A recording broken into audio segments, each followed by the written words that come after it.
Hello friends, कैसे हैं आप सब लोग। मैं हूं कविता। आप सब लोगों का मेरे चैनल स्कोर अप में बहुत बहुत स्वागत है। फ्रेंड्स, आज मैं आप लोगों के लिए एक और वीडियो लेके आई हूं जिसमें हम बात करेंगे the special dose for RRB NTPC 2020 set 3 for reasoning. Okay, तो इस वीडियो में हम बात करेंगे concept and trick to solve the dice reasoning question, यानी कि डाइस यानी कि पासा से रिलेटेड जो भी रीजनिंग के क्वेश्चंस आते हैं उनका क्या कंसेप्ट है और क्या ट्रिक्स हैं कि विद इन 5 सेकेंड आप उन क्वेश्चंस को सॉल्व कर सकें ड्यूरिंग द एग्जाम। ठीक है फ्रेंड्स, इस वीडियो को एंड तक देखिएगा, ये वीडियो बहुत ही इंपॉर्टेंट है। एक बार इस वीडियो को देखिए जरूर और लास्ट तक देखिए, ताकि तो आपको ये पासा वाला डाइस वाला जो चैप्टर है आपका पूरा कंप्लीटली क्लियर हो जाएगा आपको। ठीक है, बहुत अच्छा नोट्स है, तो वीडियो को एंड तक देखिएगा और मेरे चैनल को सब्सक्राइब करिए। इस वीडियो को अपने दोस्तों के साथ शेयर करिए, लाइक करिए, कमेंट करिए। चलिए आगे बढ़ते हैं। तो सबसे पहले हम कुछ इंपॉर्टेंट फैक्ट हैं डाइस के बारे में वो जानते हैं कि आखिर डाइस या पासा होता क्या है। फ्रेंड्स, ये वीडियो में इसका कंसेप्ट मैं हिंदी में लिखना चाह रही थी, लेकिन आई हैव सम हिंदी में टाइपिंग प्रॉब्लम है, तो मुझे हिंदी में इसका मटेरियल मिल नहीं पाया, इसलिए मैंने इंग्लिश में इसका कंसेप्ट और इसकी ट्रिक्स डाली हुई है। लेकिन आप वीडियो को देखिए, मैं सारा आपको हिंदी में डिटेल में डिस्क्राइब करूंगी। ठीक है, तो चलिए स्टार्ट करते हैं। अ डाइस इज अ क्यूब, यानी कि एक डाइस, एक पासा क्या होता है। पासा एक तरीके का क्यूब है।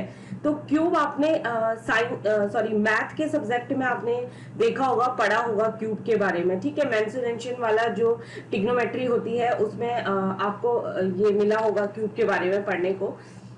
तो क्यूब क्या होता है कि जिसके क्या होते हैं 6 फेसेस होते हैं, यानी कि उसके 6 फेसेस होते हैं, जस्ट लाइक ऐसे 4 2 3, अगर यहाँ पे दिया हुआ है तो 6 1 3, इस तरीके से 6 फेसेस होंगे, लेकिन केवल 3 फेसेस ही एक टाइम में आपको विजिबल होते हैं। ठीक है, तो 6 फेसेस होते हैं इसके, 8 वर्टिक्स होते हैं और 12 एजेस होती हैं, यानी कि एक क्यूब की 12 एजेस होती हैं, 6 फेसेस होते हैं और 8 वर्टिक्स होते हैं। ठीक है, 4 faces are adjacent to 1 faces, यानी कि जो 4 फेसेस होते हैं वो एडजेसेंट होते हैं एक के।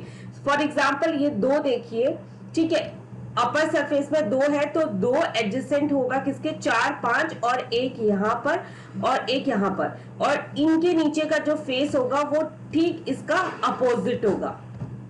ठीक है, यानी कि 4 फेसेस जो कि एडजेसेंट है 1 फेस के, तो इसका मतलब यही है कि 2 जो है अपर सरफेस में वो 4 के एडजेसेंट है 5 के, और इस साइड जो फेस में नंबर होगा देन इस साइड जो नंबर होगा उसके होगा, और ये जो नीचे होगा ये इसका अपोजिट नंबर कहलाएगा। ठीक है, तो there are 3 pairs of opposite faces, यानी कि 3 पेयर्स होते हैं अपोजिट फेसेस में, 3 पेयर्स होते हैं दोनों साइड में। अपोजिट यानी कि एक साइड, एक टाइम में आपको केवल 3 फेसेस दिखेंगे और 3 फेसेस इसके अपोजिट होंगे, इसके पीछे होंगे, विपरीत होंगे। ठीक है, तो ये पासा इस तरीके का दिखता है। नॉर्मली इस तरीके के भी रोमन में वर्ड होते हैं, 1 2 3 4 5 6 ऐसे लिखा जाता है। आपने लूडो खेला होगा बचपन में, तो लूडो में इस तरीके का पासा होता था जब हम फेंकते थे उसको।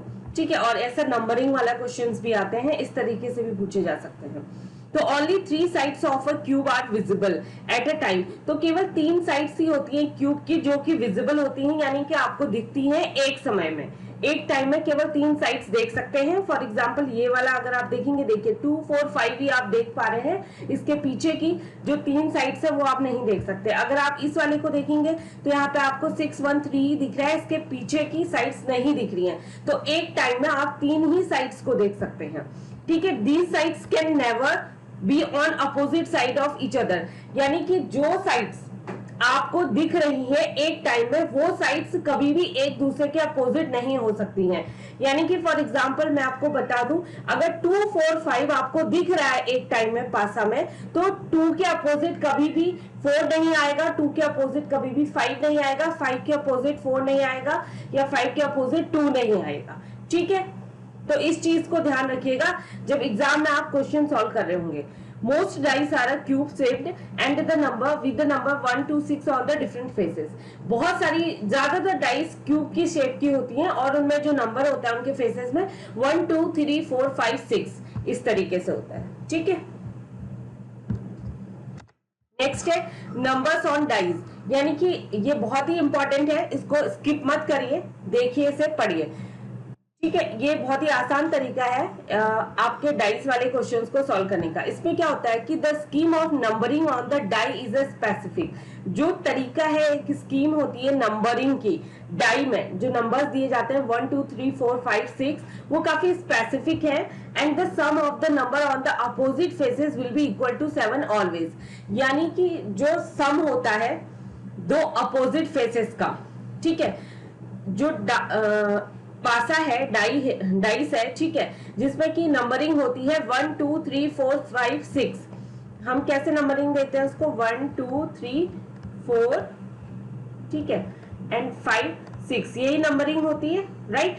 तो वो ये बोलता है कि जो अपोजिट फेसेस होते हैं, यानी कि जो विपरीत फेसेस हैं पासे में, डाइस में, तो उसका जो सम होता है वो इक्वल होता है किसके, 7 के हमेशा।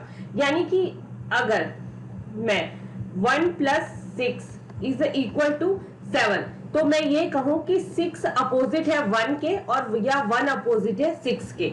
3 + 4 आप करेंगे तो ये भी 7 है, तो मैं ये कह सकती हूँ कि 3 विपरीत हो सकता है 4 के, और 4 विपरीत होगा किसके, 3 के। सेम 5 + 2 7 होता है, तो हम ये कह सकते हैं कि 5 विपरीत है 2 के, या 2 के विपरीत कौन है, 5। तो यही चीज यहाँ पे मैंने मेंशन की है, ये देखिए, ठीक है। तो यहाँ पे 5 + 2 इज द इक्वल टू 7 होता है, तो मैं यहाँ पे बोल सकती हूँ कि 5 के विपरीत क्या होगा, अपोजिट क्या होगा, 7।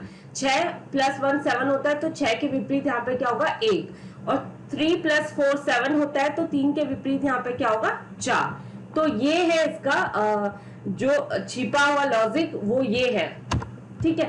अब हम ये देखते हैं कि क्लासिफिकेशन ऑफ डाइस, यानी कि डाइस कितने टाइप्स की होती हैं।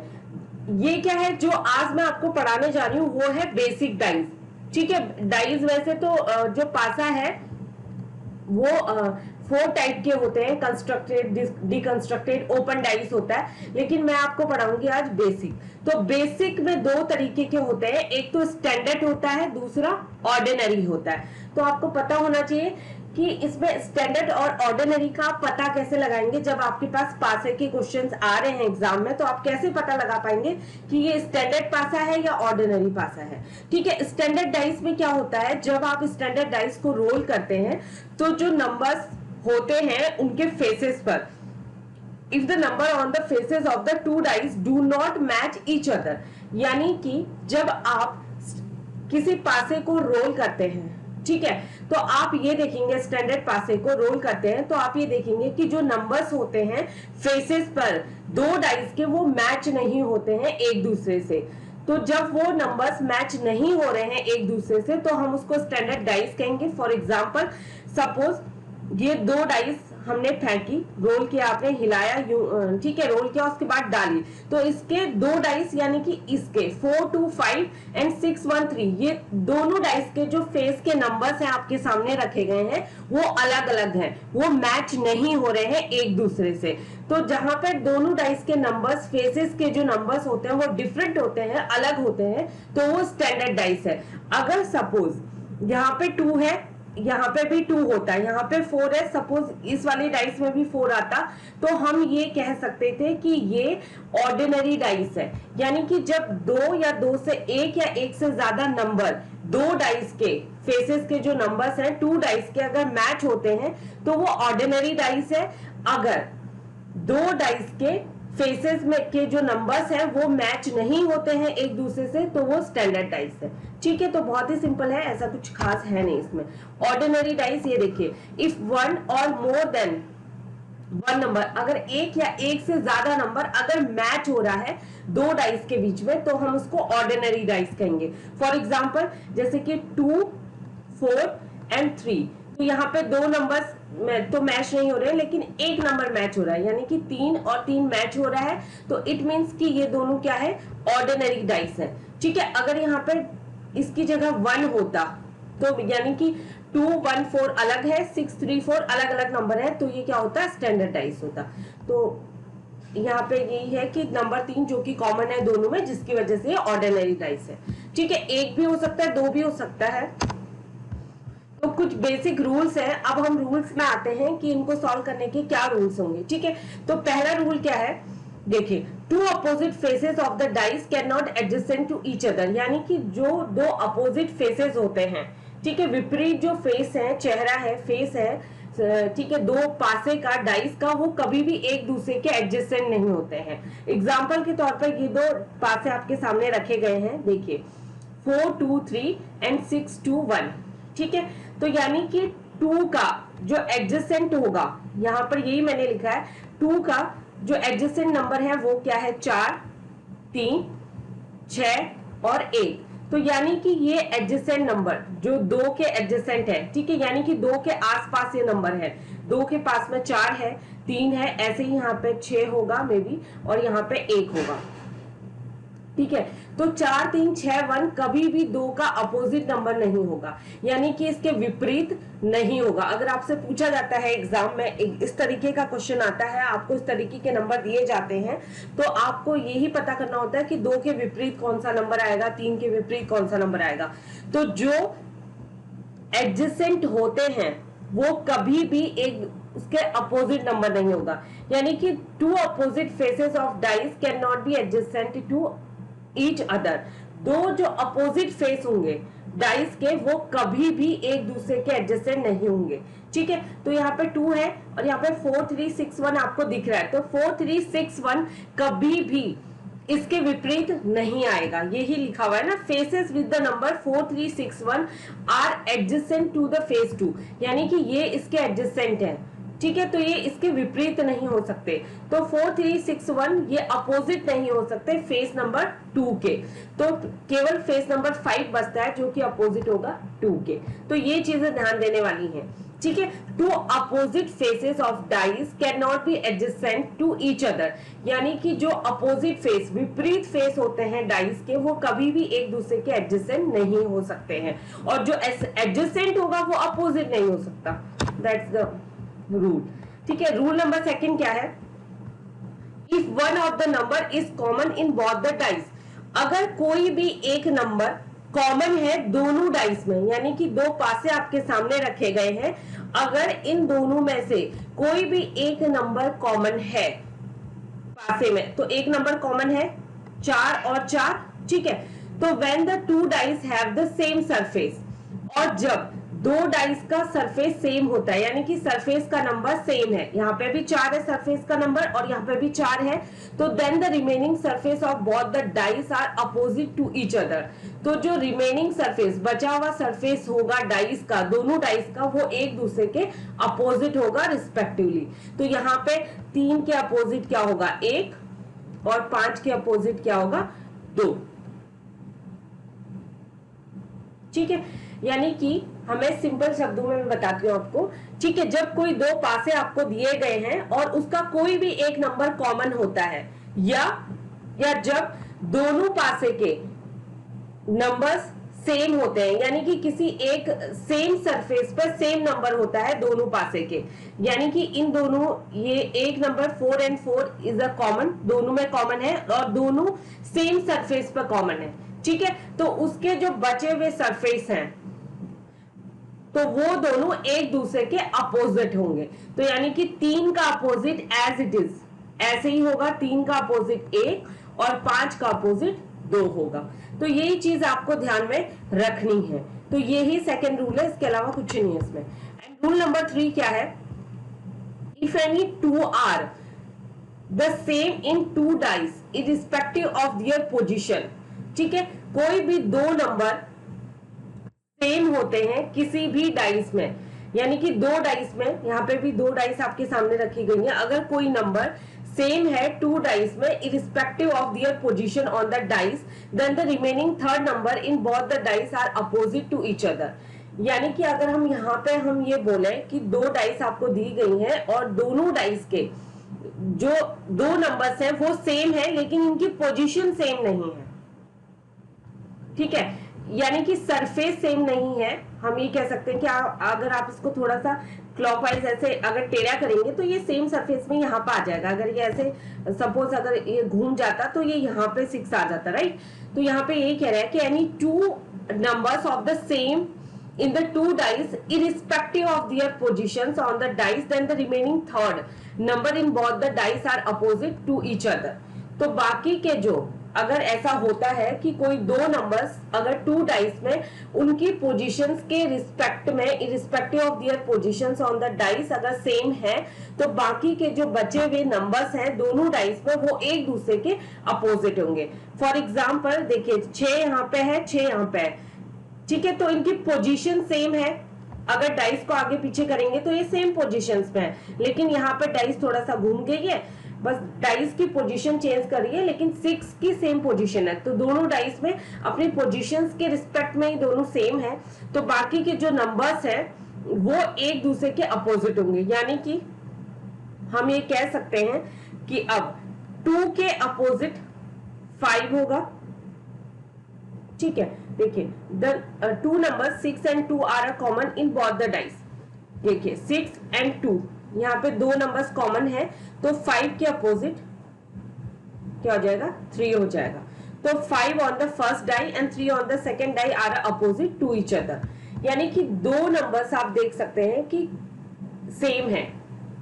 ठीक है, 6 and 2, 6 and 2 दो नंबर्स आर कॉमन. तो जब दो नंबर्स आपको ऐसे कॉमन मिलेंगे तो बाकी का बचे हुए जो नंबर्स हैं उसके बाकी के फेस में वो एक दूसरे के अपोजिट हो गए, यानी कि 5 और 3 एक दूसरे के अपोजिट हो गए. ठीक है, नेक्स्ट है लास्ट रूल है रूल 4. ठीक है, अगर if there is one element common in both the dice at a different position. ये बोलता है कि अगर कोई भी एक एलिमेंट कॉमन है दोनों डाइस में लेकिन उनकी पोजीशन अलग अलग है. ठीक है, एक पोजीशन में नहीं है, कोई भी एक एलिमेंट कॉमन है दोनों डाइस में लेकिन उनकी पोजीशन डिफरेंट है, तो हम क्या करेंगे कि उनको रोटेट करेंगे डाइस को क्लॉकवाइज डायरेक्शन में. यानी कि घड़ी की जैसे घड़ी घूमती है 12 से 1 2 3 4 ऐसे बसता है क्लॉकवाइज डायरेक्शन में, नॉट एंटी क्लॉकवाइज, यानी कि क्लॉकवाइज डायरेक्शन में. ठीक है, तो हम उसको क्या करेंगे क्लॉकवाइज डायरेक्शंस में हम बाकी नंबर्स को रोटेट करेंगे ताकि तो हमें मिल सके अपोजिट सरफेस. फॉर एग्जाम्पल देखिए यहाँ पे भी दो डाइस हैं, यहाँ पे 2 यहाँ पर है और 2 यहाँ पर है, यानी कि 2 इन दोनों में कॉमन है लेकिन दोनों की पोजीशन डिफरेंट है. तो हम क्या करेंगे इस पासे को क्लॉकवाइज डायरेक्शन में रोटेट करेंगे.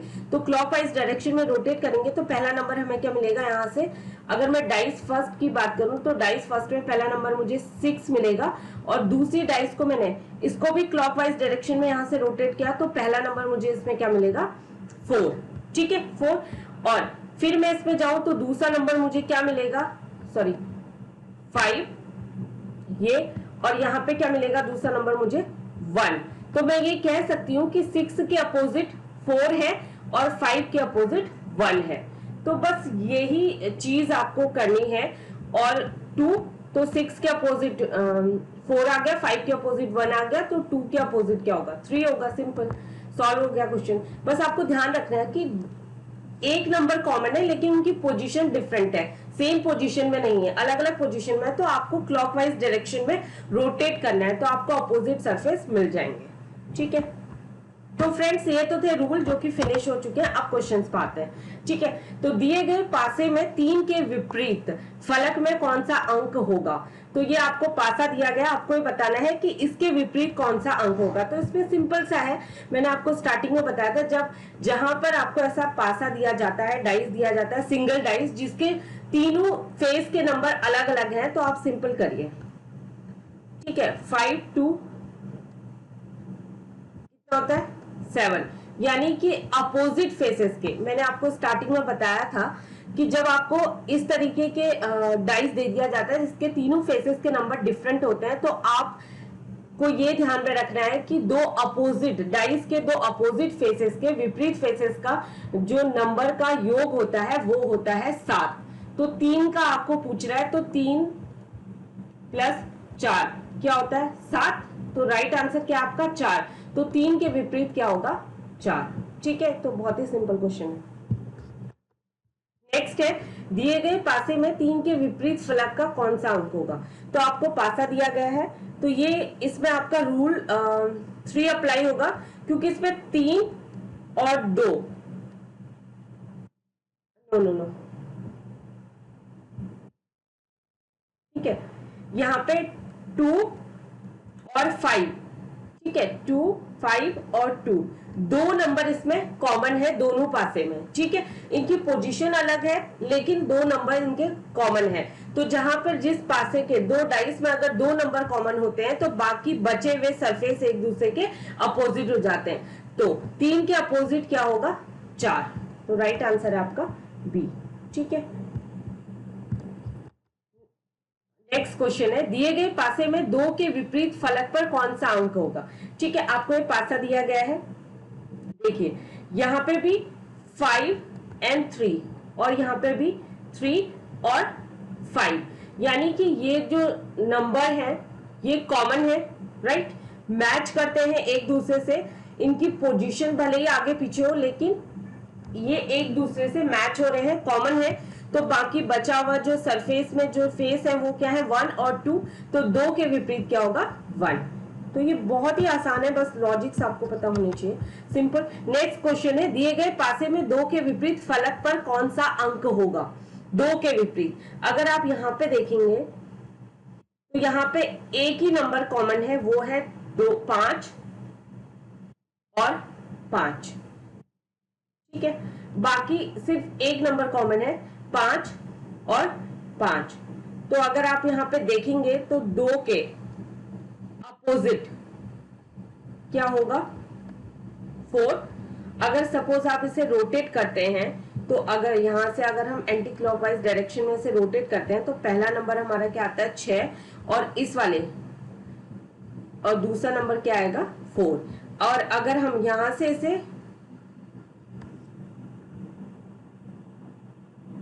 ठीक है, नहीं ये वाला sorry, not this rule is not applicable, ठीक है। यहाँ पे 5 and 5 यानी कि एक नंबर कॉमन है लेकिन इनकी क्या है? पोजीशंस थोड़ी सी डिफरेंट है। तो आप क्या करेंगे, यहाँ पे हम देखेंगे कि 2 के अपोजिट कौन सा होगा? 4, ठीक है। 2 के अपोजिट जो आएगा वो आएगा 4 और 3 के अपोजिट जो नंबर होगा वो होगा 6, ठीक है। तो राइट आंसर है 4। नेक्स्ट है, दिए गए पासे में 6 के विपरीत फलक पर कौन सा अंक होगा? अब अगर आप यहाँ पे देखेंगे तो 1 and 1, तो जो पोजीशन है 1 और 1 यहाँ पे कॉमन है, ठीक है। दोनों की पोजीशन चेंज है लेकिन एक कॉमन है। तो यहाँ पे क्या होगा? तो 6 का जो अपोजिट यानी कि 3 और 5 एक दूसरे के अपोजिट होंगे और 6 के अपोजिट क्या होगा? 2। तो राइट आंसर है 2। नेक्स्ट है, यदि 2 अंक तल में स्थित हो तो ऊपर कौन सा अंक होगा? 2 अंक अगर तल में स्थित है तो ऊपर कौन सा अंक होगा? ठीक है।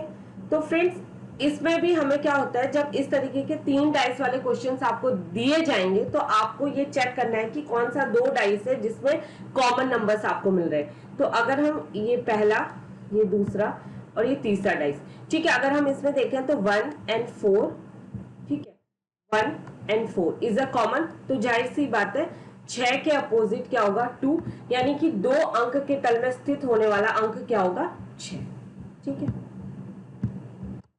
नेक्स्ट क्वेश्चन है, 4 के सामने कौन सा अंक होगा? तो यहाँ पे भी सेम चीज है, यहाँ पे भी आप देखिए पहला 1, 2 and 3 आपने देखा, तो यहाँ पे 1 and 3 इज अ कॉमन, और यहाँ पे सॉरी 4 है, सॉरी 1, 2 and 3, 4 के बोल रहे हैं ना, 4 के सामने। तो आप यहाँ पे देखेंगे तो यहाँ पे कॉमन क्या है? 4, यानी कि 3 and 3, इन दोनों में ये कॉमन है। तो 4 के साथ, तो 2 के अपोजिट जो होगा वो होगा 5 और 4 के अपोजिट जो होगा वो होगा 1, ठीक है। नेक्स्ट है, यहाँ एक पासे की 3 स्थितियों को नीचे दर्शाया गया है। यदि पासे की ऊपरी सतह पर 2 हो तो निचली सतह पर संख्या बताइए। अगर ऊपरी सतह पर 2 हो तो यहाँ पे 4 दिए गए हैं, 1, 2, 3 and 4। तो आपको ये बताना है कि 2 तो 2 किस किस में है, ठीक है। पहले तो हम ये देख लेते हैं कि 2 इन दोनों में है, तो हम इन दोनों पासे से सॉल्व करते हैं इसे, ठीक है। तो ये क्या है, एक आसान और इजी ट्रिक है कि जल्दी आपके क्वेश्चन का आंसर आ सकता है, ठीक है। तो ये बोलता है कि अगर पासे के ऊपरी सतह पर 2 हो तो निचली सतह पर क्या होगा। 2 हो, अगर मैं बात करूं 1 3 2 और यहाँ पे देखूं 6 3 2, अगर मैं इसको देखूं 3 6 एंड 3 6, ठीक है। मैं A और 1 और 4 को देखती हूँ, इन दोनों की पोजीशन, यहाँ पे चौथा रूल एप्लीकेबल हो रहा है, नॉट थर्ड वाला रूल एप्लीकेबल हो रहा है कि दोनों की, ठीक है, 2 नंबर्स कॉमन है लेकिन उनकी पोजीशन आगे पीछे है, तो बाकी के बचे हुए जो सरफेस है वो एक दूसरे के अपोजिट हो जाएंगे, तो 2 और 5 एक दूसरे के अपोजिट होंगे, तो 2 के अपोजिट क्या होगा इसमें 5। नेक्स्ट है, एक पासे को 4 बार फेंका जाता है और चारों स्थितियां अलग अलग होती हैं, तो नीचे दिए गई हैं, तो तब 2 की विपरीत संख्या बताइए। अब इसमें भी मुझे 2 की विपरीत संख्या बतानी है, ठीक है। तो 2, ये सपोज 1 2 3 एंड 4, 4 स्थितियों में ये है, और 2 के अपोजिट अगर मैं देखूं तो मैं क्या करूंगी कि ये लूंगी, ठीक है, A1 और 3, बिकॉज 3 एंड 4 ये नंबर क्या है, इनमें कॉमन है इन दोनों में, तो 5 के अपोजिट क्या होगा 2 होगा, तो इसमें थर्ड नंबर वाला रूल एप्लीकेबल होगा, ठीक है। तो राइट आंसर होगा डी। तो बस इन चीजों को ध्यान रखना है अगर 4 या 5 वाला क्वेश्चन आता है आपके सामने। यहाँ एक पासे की 3 स्थितियों को नीचे दर्शाया गया है, यदि पासे की ऊपरी सतह पर 2 हो तो निचली सतह की संख्या बताइए, ठीक है। यहाँ पे अगर मैं इसके थ्रू जाऊं तो यहाँ पे भी 1 2 3 एंड 4, तो अगर मैं देखूं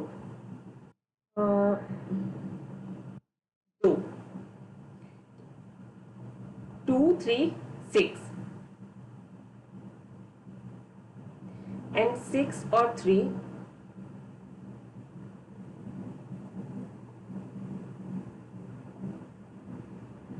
ठीक है।